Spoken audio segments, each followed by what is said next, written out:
So, good day mga ka-smiley ha. Gusto nyo bang gawing left turn yung echo nyo dito sa mga MIUI 125? Tapos itong dating turn signal indicator, gagawin nating right turn.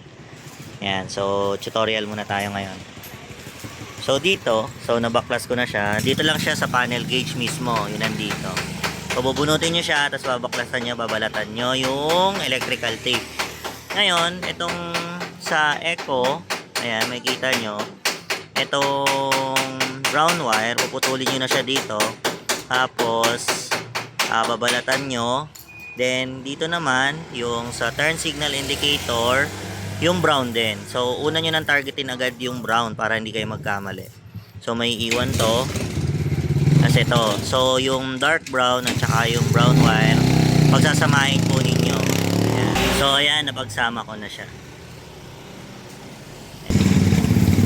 O, ayan, nalagyan na natin electrical tape. So, sunod, itong blue wire na to, yung green na may lining na blue, yan, puputulin nyo na siya dito sa socket. Kasi hilahin nyo na siya. Tapos, siya na yung magiging negative. No? So, itong naiwan na brown na to, at saka to, so, magkasama na yan. Papunta na yan dito sa block. Sa block ng Yamaha. Ito, kasi ito yung negative nila. Para magkaroon ng ilaw both side, left and right. Yan. Yan, susugatan nyo yung black wire. At saka itong kaninang green na may lining na blue. So, sugat lang. So, itong dulo, pagdudugtungin nyo naman dito sa brown. Ayan. So, ito pagsasamahin nyo para yung negative. Saka ito. So, ayan, napagsama ko na sila. Then, yung natitirang wire, ito, pagdudugtungin nyo naman doon sa dark brown, nung original na turn signal, as dito. Para, both na sila may negative. So, ayun, nailagay na natin yung para magkaroon ng negative. Ayan. O, ganyan. So, nakahinang lahat yan, ha. Make sure lang po lagi nakahinang.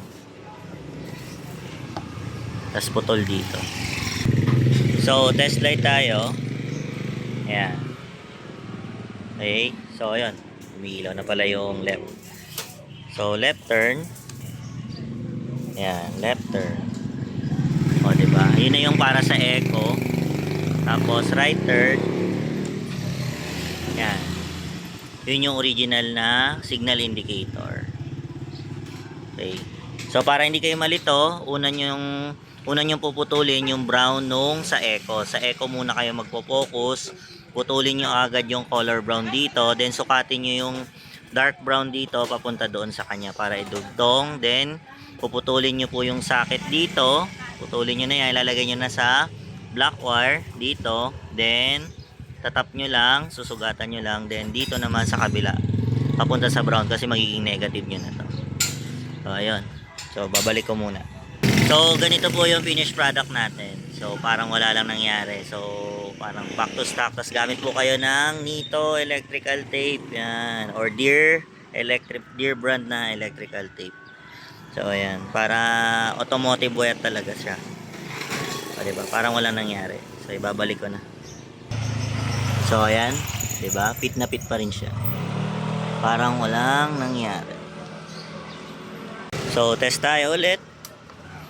Yan, then left turn. So, yun na yung echo. Then right turn.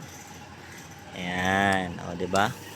So, iwas dito pagka lumiliko ka na. Ayan. Okay.